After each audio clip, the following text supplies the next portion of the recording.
Hello बच्चों, मैं मनोज पांडे आपका अपना दोस्त आपके इस प्यारे से चैनल एमएस कोचिंग इंस्टीट्यूट में फिर से स्वागत करता हूं एक नए वीडियो के साथ। फ्रेंड्स, आज का हमारा टॉपिक है प्रिज्म, जो कि क्लास 12 फिजिक्स में चैप्टर नंबर 9 का पार्ट है। इसके पहले के सारे टॉपिक्स को मैं कंप्लीट कर चुका हूं। अगर वो वीडियो आपने नहीं देखा है तो ये वीडियो को आप ज़रूर देखिए ताकि ये आपको समझ में आए। तो आज के लिए हमारा नया टॉपिक है प्रिज्म। आपको मैं प्रैक्टिकली प्रिज्म दिखाऊंगा भी कि प्रिज्म क्या होता है। जैसे कि डेफिनेशन तो ऑलरेडी मैं लिखा हुआ हूँ कि प्रिज्म क्या होता है। देखिए लिखा हुआ है, a prism is a portion of a transparent medium bounded by two plane faces inclined to each other at a suitable angle। मतलब अगर कोई ट्रांसपेरेंट मीडियम हो, ठीक है, जिसको हम लोग क्या करें, जिसमें जो दो प्लेन्स हैं वो किसी एंगल पे इंक्लाइंड हो। फॉर एग्जांपल मैं आपको प्रिज्म दिखा भी देता हूँ। जैसे देखिए ये हमारे पास प्रिज्म है, यहाँ पर देखिए दो फेजेस है। अगर इस फेज का बात करें, अगर मैं एक फेज इसको कंसीडर करूं, एक फेज इसको कंसीडर करूं, तो देखो दोनों फेज एक सुटेबल एंगल पर इंक्लाइंड है। ये देखिए इस एंगल पर इंक्लाइंड है, इसको एंगल बोलेंगे। तो एक फेज ये, एक फेज ये है। और सबसे बड़ी बात कि ये ट्रांसपेरेंट मीडियम, आप देख सकते हो कि मैं इसको अल्फाबेट के ऊपर रख रहा हूँ, तो देखिए सारे अल्फाबेट आपको दिख रहे होंगे। जैसे लाइट दिख रहा है, यहाँ पर आपको थ्रू दिख रहा है, ठीक है। तो एक ट्रांसपेरेंट मीडियम है और इसके देखिए दो फेज जो हैं वो एक सुटेबल एंगल पे इंक्लाइंड है। इसी को हम लोग क्या बोलते हैं, एंगल ऑफ प्रिज्म बोलते हैं। ध्यान से देखिए, मैं प्रैक्टिकली आपको दिखा रहा हूँ कि ये दो फेज हैं, दोनों फेज जितने एंगल पे इंक्लाइंड होती है इसी को हम लोग क्या बोलते हैं, एंगल ऑफ प्रिज्म बोलते हैं। ये देखिए जो मैं इशारा कर रहा हूँ आपको, ठीक है। अब हमारा जो मेन टॉपिक है बच्चों वो है कि refraction of light through prism. पूरा डेरिवेशन हम लोग यहाँ पर करेंगे। एंगल ऑफ डेविएशन यहाँ पर हम लोग निकालेंगे कि एंगल ऑफ डेविएशन कैसे निकालते हैं, मैं आपको प्रैक्टिकली दिखाऊंगा, ठीक है। डायग्राम के थ्रू भी दिखाऊंगा, प्रैक्टिकली भी दिखाऊंगा। तो रिफ्रैक्शन ऑफ लाइट हम लोग समझते हैं, जिसमें हम लोग एंगल ऑफ डेविएशन निकालते हैं। तो यहाँ पर देखिए मैं क्या लिखा हूँ, let us consider a triangular prism ABC। तो देखिए ये जो मैं डायग्राम आपके सामने रखा हूँ, जो डायग्राम मैं बना के रखा हूँ, ये डायग्राम देखिए ABC हमने एक प्रिज्म कंसीडर किया। अगर मैं प्रैक्टिकली प्रिज्म का बात करूं तो समझ लीजिए कि ये आपका पॉइंट A है, ये B है, ये C है। इस तरीके का ये डायग्राम कुछ यहाँ पर बना हुआ है, ठीक है। अब देखिए यहाँ पर इस डायग्राम के बारे में आपको समझना है, कैसे समझना है, ध्यान से देखिए मैं क्या बताने जा रहा हूँ। अब एंगल ऑफ डेविएशन हम लोग निकालने जा रहे हैं। तो एंगल ऑफ डेविएशन होता क्या है कि अगर हम लोग किसी प्रिज्म में, जैसे ये प्रिज्म है, यहाँ पर सपोज करो कि ऐसे में लाइट यहाँ पर इंसिडेंट कर रहा हूँ, तो इसको हम लोग क्या बोलेंगे, एंगल ऑफ इंसिडेंट बोलेंगे। तो देखिए यहाँ पर मैं क्या कर रहा हूँ कि एक यहाँ पर हम लोग रे PQ यहाँ पर इंसिडेंट कर रहे हैं। अब देखिए बाहर का मीडियम एयर है और अंदर का एयर में क्या है, एक तरीके से ग्लास है ना, प्रिज्म क्योंकि ग्लास का बना हुआ है। तो बाहर रेयर मीडियम, अंदर कैसा हो गया, डेंसर मीडियम। तो जब भी हम लोग एक रे PQ इस पे क्या करेंगे, डालेंगे, तो यहाँ पर मीडियम चेंज हो रहा है, रेयर से डेंसर में जा रहा है। तो जैसे आप यहाँ पर डालोगे, यहाँ पर तुरंत हम लोग क्या बनाएंगे, नॉर्मल बनाएंगे। और आपको पता है कि जब कोई भी लाइट रेयर से डेंसर में जाती है वो टुवर्ड द नॉर्मल क्या होती है, बैंड हो जाती है। तो इस लाइट को निकलना चाहिए था ऐसे, लेकिन यहाँ पर मीडियम चेंज होने की वजह से ये नॉर्मल ये आपका है, तो नॉर्मल की तरफ ये थोड़ा सा बैंड हो गई। तो ये जो बैंड हो गई सीधा न जा करके ऐसे जाएगी सीधा सीधा, तो Q से करते हुए कहाँ पर पहुँचेगी, R पर पहुँचेगी। अब जैसे ही R पर पहुँचेगी तो ये सेकेंड फेज आ गया, ये आपका फर्स्ट फेज है, इसको मैं AB बोल रहा हूँ डायग्राम के अकॉर्डिंग, और इसको AC बोल रहा हूँ। ये वाला फेज आपका क्या, AC है, ठीक है। तो अब जैसे ही बच्चों देखिए ये सेकेंड फेज पर AC पर जाएगी, यहाँ पर फिर मीडियम चेंज हो रहा है। क्यों, क्योंकि अंदर का मीडियम ग्लास है, बाहर का मीडियम एयर है। तो अब यहाँ पर डेंसर से रेयर में जा रही है, तो आपको पता है कि जब डेंसर से रेयर में जाती है तो अवे फ्रॉम नॉर्मल चली जाती है, बेंड हो जाती है। तो अब देखो जैसे ही इस फेज पर टकराएगी, यहाँ पर हम लोग फिर नॉर्मल बनाएंगे। नॉर्मल मतलब इस पर 90 डिग्री का, AC पे 90 डिग्री का एक मतलब लाइन ड्रॉ करेंगे, इसी को नॉर्मल बोलते हैं। तो अब ये अवे फ्रॉम नॉर्मल, तो इसको जाना चाहिए था एक्चुअल में ऐसे सीधा सीधा, पर जब ऐसे आई तो इसको ऐसे सीधा सीधा निकल जाना चाहिए था, लेकिन वो सीधा न जाकर के नॉर्मल से दूर चली गई, अवे फ्रॉम नॉर्मल। तो ये देखिए आपको RS ऐसे करके निकल गया, यानी लाइट यहाँ से PQ से इंसिडेंट हुई, फिर यहाँ से R पर आई और R से RS करके बाहर निकल गई। समझ में आ रहा है। अब देखिए पूरी कहानी इस डायग्राम के बारे में। जैसे ही आप लाइट इंसिडेंट करोगे तो नॉर्मल के साथ जो एंगल होता है उसको हम लोग एंगल ऑफ इंसिडेंट बोलते हैं, और फिर नॉर्मल के साथ जो रिफ्रैक्ट होती है, रिफ्रैक्शन होता है, उसको एंगल ऑफ रिफ्रैक्शन बोलते हैं। तो यहाँ पर R1 क्या हो जाएगा, इस एंगल को हमने R1 कंसीडर कर लिया, तो ये एंगल ऑफ रिफ्रैक्शन हो गया। अब जैसे ही यहाँ पर टकराएगी और फिर यहाँ पर आपने नॉर्मल बनाया, तो अब यहाँ पर ये एंगल ऑफ इंसिडेंट का काम करेगा और ये एंगल ऑफ रिफ्रैक्शन का काम करेगा। भाई नॉर्मल के साथ रे का जो एंगल होता है उसको एंगल ऑफ रिफ्रैक्शन बोलते हैं। इस डायग्राम को आप उल्टा भी समझ सकते हो कि अगर सपोज करो लाइट इधर से न एंटर करके कि अगर हम लोग इधर सेंटर करते, इस साइड सेंटर करते, अगर इस साइड सेंटर करते तो ये एंगल ऑफ इंसिडेंट हो जाएगा, ये एंगल ऑफ रिफ्रैक्शन हो जाएगा, फिर ये एंगल ऑफ इंसिडेंट हो जाएगा, ये एंगल ऑफ रिफ्रैक्शन हो जाएगा। तो इस तरीके से आप इसको समझ सकते हो। अब देखिए, अब एंगल ऑफ डेविएशन किसको हम लोग बोलेंगे? अगर ये इंसिडेंट लाइट को हम लोग बैक साइड प्रोड्यूस करेंगे तो कुछ इस तरीके से जाता है, और ये रिफ्रैक्टेड रे है, और रिफ्रैक्टेड रे को भी अगर हम लोग बैक साइड प्रोड्यूस करेंगे तो कुछ इस तरीके से जाएगा। तो इंसिडेंट रे रिफ्रैक्टेड रे को बैक साइड प्रोड्यूस करने के बाद जिस पॉइंट पर मिल रहा है उसको हमने पॉइंट टी कंसीडर किया। तो ये जो एक्सटीरियर एंगल बना इसी को क्या बोलते हैं? एंगल ऑफ डेविएशन बोलते हैं, और इसको डेल से रिप्रेजेंट करते हैं, और इसी डेल का वैल्यू हमको यहाँ पर निकालना है। अब थोड़ा सा डायग्राम की सिचुएशन को आप समझिए। आप जैसी लाइट इंसिडेंट करोगे तो ये एंगल ऑफ इंसिडेंट है, एंगल ऑफ रिफ्रैक्शन। अब सपोज करो कि ये जितना आई एंगल है तो ये पूरा वर्टिकली अपोजिट एंगल बनेगा, ये पूरा वर्टिकली अपोजिट, अगर ये आई है तो ये पूरा आई बनेगा, और ये आपका R1 है तो ये कितना हो जाएगा? I माइनस R1 हो जाएगा। वैसे ही अगर ये वाला एंगल E है तो ये पूरा अपोजिट साइड वाला पूरा क्या बन जाएगा? E बन जाएगा। ठीक है, अभी मैं फिर से डायग्राम बना के भी आपको समझा दूंगा ताकि आपको क्लियर हो जाए। पहले इसको यहाँ से आप समझ लीजिए। तो अगर ये वाला एंगल E है तो ये पूरा एंगल E हो जाएगा। अब इतना अगर हमने R2 कंसिडर किया तो कितना हो जाएगा? E माइनस R2 हो जाएगा। ठीक है, अब इस डायग्राम को मैं आपको थोड़ा सा बना करके दिखाता हूँ कि आप डायग्राम बनाओगे कैसे। ठीक है, अब चलिए मैं डायग्राम को आपको बना के दिखाता हूँ। मैं शॉर्ट में जल्दी से आपको बना के दिखा देता हूँ ताकि आपको याद रहे कि आप डायग्राम कैसे बनाओगे, क्योंकि डायग्राम बेटा यहाँ पर मेन है। अगर आप डायग्राम बनाना सीख गए तब तो आपके लिए बहुत ही सब कुछ आसान हो जाएगा। चलिए, एक ट्रायंगुलर मैंने एक प्रिज्म कंसीडर किया ABC। समझ में आ रहा है बात? अब देखिए, अब डायग्राम कैसे बनाओगे। आप एक लाइन यहाँ पर इंसिडेंट करोगे, सपोज करो इसका नाम हमने क्या रखा? PQ रखा, और जैसे इस फेस पर AB पर आएगा तुरंत आप यहाँ पर क्या ड्रॉ करोगे? नॉर्मल ड्रॉ करोगे इस तरीके से।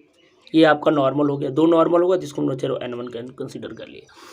अब यहाँ पर रेयरर से डेंसर में जा रहा है तो टुवर्ड द नॉर्मल बेंड हो जाएगा। मतलब अगर इसको ये अगर मीडियम चेंज नहीं होता तो ये रे कुछ इस तरीके से चली जाती, लेकिन यहाँ क्या हुआ? मीडियम चेंज होने की वजह से ये थोड़ा सा टुवर्ड द नॉर्मल क्या गई?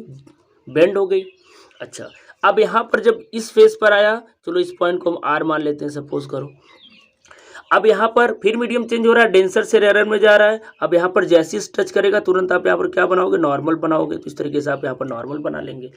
अब यहाँ पर मीडियम चेंज हो रहा है तो अवे फ्रॉम नॉर्मल जाएगा, यानी इसको जाना चाहिए था कुछ इस तरीके से, लेकिन इस तरीके से न जा करके कुछ इस तरीके से ये निकल गया, इस तरीके से कुछ निकल गया, और इसको हम लोग क्या मान लेते हैं? PQR। चलो इसको ऐसे मान लेते हैं। ठीक है, तो अब देखिए मैं इसको एंगल का जो वैल्यू मैं कैसे लिख रहा था, ये एंगल ऑफ इंसिडेंट था और ये एंगल ऑफ रिफ्रैक्शन। चूंकि यहाँ पर दो एंगल बन रहा है इसको हमने इसको R1 कंसीडर करेंगे। अगर ये पूरा I तो ये पूरा I होगा भाई वर्टिकली अपोजिट एंगल की वजह से, तो ये वाला एंगल कितना हो जाएगा? I माइनस R1 हो जाएगा। ठीक है, अगर इस एंगल को हम लोग E मान लेते हैं भाई, नॉर्मल के साथ रिफ्रैक्शन का जो एंगल है उसको E मान लेते हैं, इसको एंगल ऑफ इमरजेंस बोलते हैं। ठीक है अब देखिए, अगर ये E होगा तो ये पूरा एंगल कितना होगा? ये पूरा एंगल, अब देखिए एक लाइन आपका ये है पूरा। ठीक है, अगर सपोज करो इसको अगर हम लोग बैक साइड प्रोड्यूस करेंगे, क्योंकि एंगल ऑफ डेविएशन निकालना तो इसको बैक साइड प्रोड्यूस करना है, तो ये आपका वैल्यू में T लिखा हुआ था, इसी को हम लोग क्या बोलते हैं? एंगल ऑफ डेविएशन बोलते हैं। तो अभी अगर ये वाला E एंगल है तो ये पूरा कितना हो जाएगा? E हो जाएगा। अब इसमें हमने इसको R2 मान लिया तो ये वाला एंगल कितना हो जाएगा? E माइनस R2 हो जाएगा। समझ में आ रहा है? तो इस तरीके से डायग्राम आप कुछ जल्दी से बना सकते हो, और इसको हम लोग क्या बोलते हैं? एंगल ऑफ प्रिज्म बोलते हैं। ठीक है, तो अब चलिए मैं डायग्राम ऑलरेडी बना के रखा हूँ, इसलिए मैं इसको जल्दी से यूज़ कर लेता हूँ ताकि आपको डायग्राम बनाने में कोई दिक्कत ना हो। अब देखिए, अगर ये वाला अगर हम लोग क्वाड्रिलेटरल कंसीडर करें, ये वाला क्वाड्रिलेटरल कंसीडर करें, ध्यान से देखिए। अच्छा, पहले इस वाले एंगल को निकाल लेते हैं। अब सोचो कि ये वाला एक ट्रायंगल आपके पास है क्या? QRO। इस पॉइंट को O मान लेते हैं, तो QRO ये ट्रायंगल एक है, तो ट्रायंगल का तीनों एंगल मिलके 180 होता है। अगर ये R1 है, ये R2 है, तो इन दोनों को ऐड कर देंगे, 180 से माइनस कर देंगे तो आपका ये वाला एंगल निकल जाएगा।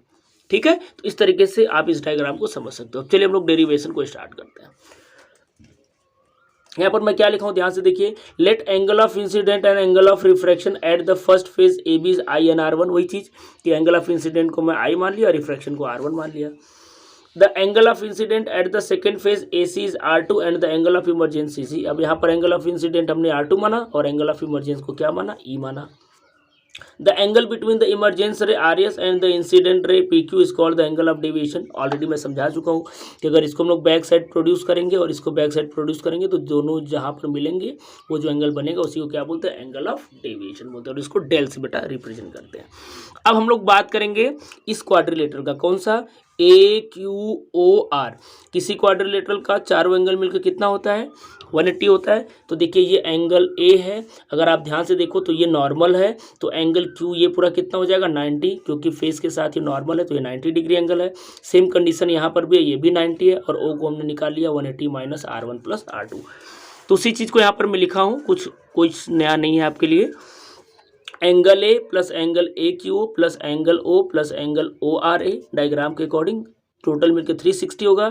Angle A angle of prism, इसको ऐसे रहने देते हैं। दो एंगल आपके पास 90-90 था, तो दो एंगल को देखो मैं 90-90 रख लिया, और ओ को ऑलरेडी देखिए मैं निकाल के रखा हूँ, कितना है, 180 माइनस R1 प्लस R2।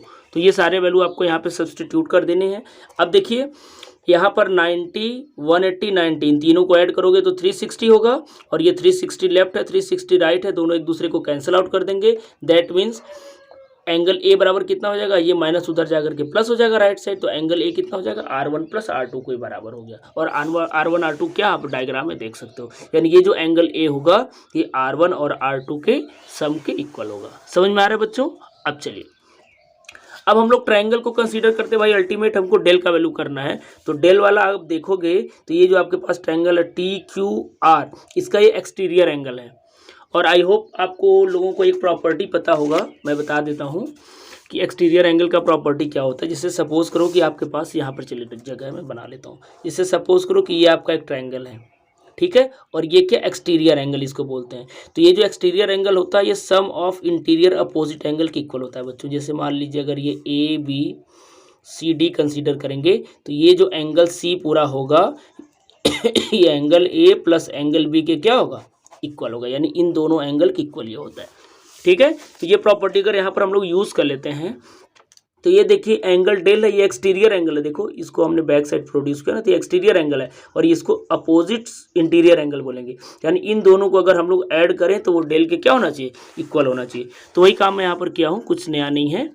तो डेल का वैल्यू कितना हो जाएगा, 1 minus R1 plus E minus R2 के इक्वल हो जाएगा, दोनों को सम कर लो। अब यहाँ पर आप ध्यान से देखो, तो I और E को एक साथ हमने लिख दिया है, और ये माइनस R1 माइनस R2 है, तो दोनों में से माइनस कॉमन करके हमने यहाँ पर लिख दिया। तो I plus E minus R1 plus R2, और I प्लस E को हमने सेम लिखा है माइनस R1 प्लस R2। अभी आप देख रहे हैं कि R1 प्लस R2 किसके इक्वल है, A के इक्वल है, तो इसके लिए हमने इसको A लिख दिया और कुछ नहीं, ठीक है। तो डेल का वैल्यू किसके बराबर आ गया, I plus E minus A।